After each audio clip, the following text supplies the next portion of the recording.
Okei, sä päätit ruveta laihduttaa nyt. Joo, mulla tuli ehkä semmonen hetki elämässä, että kun tuli tämä mahdollisuus, niin että nyt mä halusin tehdä jotain itselleni ja niin kuin mahdollistaa sen elämän, johon mä ehkä itsekin uskon tai olen jossain vaiheessa uskonut. Tuosta ruoanlaitosta mä mietin vähän, tykkääksä sä, että sä oot enemmän sellainen luova vai suunnitelmallinen?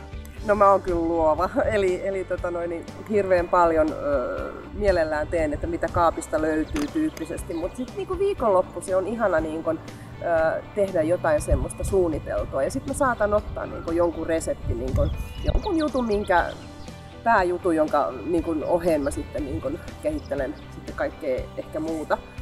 Mutta se, että tässä on kun ollaan lasten kanssa oltu keskenämme 4 hengen perheenä, 3 lasta ja minä, niin kyllä nyt ne rupeaa olemaan siinä iässä, että voidaan tehdä jo ruokia, mutta pitkään tuossa meni, että se oli niin sitä makaronilihalaatikkolinjalla ja hyvin sitä lihapullat muusit tyyppisiä juttuja, että kyllä sitä on ihanaa, että nyt pystyy pikkusen jo tekemään aikuisten oikeastikin niitä ruokia.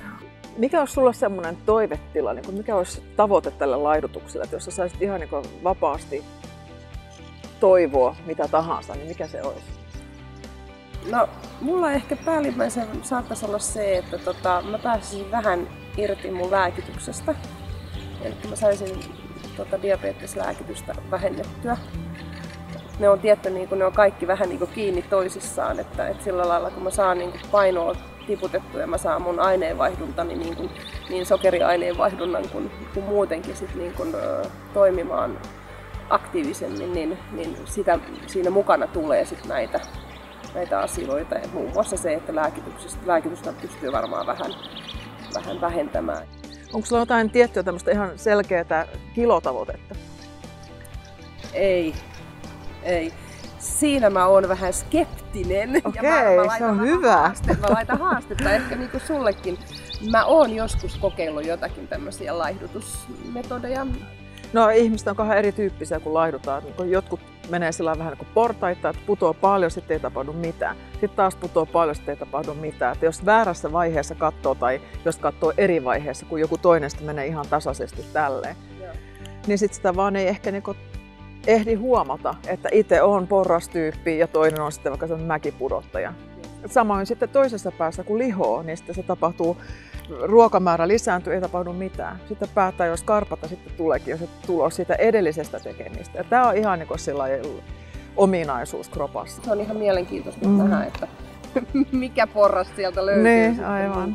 Ja olit sä sitten porras tai mäki tai mikä, niin joka tapauksessa siis painoputous on ihan siis varma asia. Että niin kauan kun sitä laihdutusta tekee ja sitä ohjelmaa noudattaa, niin takuuvarmoja tuloksia tulee. Että sitten pitää vaan oikeastaan keskittyä siihen hyvään asiaan, sillä vaikeita hetkiäkin tulee olemaan. Että sillä ottaa päähän ja haluaisi luopua ja näin. Nyt mä oon kuunnellut, mitä sä oot kertonut ja mikä sun tavoite on suunnilleen ja mä tiedän, mikä tämmönen tyypillinen vauhti meillä on, kun me tehdään tätä Cambridge-ohjelman laihdutusta. Ja mä ajattelin, mä ehdottaisin sulle semmoista, että 10 viikossa otettaisiin 10 pois. Okei. Se kuulostaa ehkä vähän hurjalta, mutta siinä saattaa mennä enemmänkin, mutta se perussetti olisi semmoinen, että 10 viikossa näitä asioita, mitä toivot ja siis sitten painosta pois 10. Joo. Paino ei ollut sun pääasiallinen tavoite, mutta se menee ikään kuin siinä sivussa sitten. Joo. Se on ihan mielenkiintoista nähdä, että millain se tulee toteutumaan. Niin. Mietityttääkö sua joku? No sanos mulle, että mikä mun arjessa nyt sitten muuttuu, että joudunko mä nyt luopua jostain vai tuot sä mulle ylimääräisiä tunteja, koska tää on ihan oikeesti siis arki on todella hektinen, että mä joudun kellon tarkasti välillä elämään. Joo. Mä sanon kyllä, että tohon tulee aika paljon muutosta. Tulet huomaamaan, että siis aika monet asiat muuttuu, mutta sitten vapautuu aikaa. Että joo, sä joudut luopumaan joistakin asioista, mutta sitten samalla sä saat vähän enemmän aikaa. Se tulee vähän struktuuri sun arkeen. Että kyllä herkuista joo, joistakin herkuista ja viinistäkin voit luopua, jos sitä tykkäät juoda, niin hetkellisesti se jää pois. Einesruuista ehkä. Joudut tekemään itse ruokaa jonkun verran. Se ei ole ongelma. No ei onneksi se ole. Ja kasviksia joudut käyttämään, jos niin siitäkin tykkäät. Et ei kauhean monesta asiasta tarvitse luopua. Kiireestä.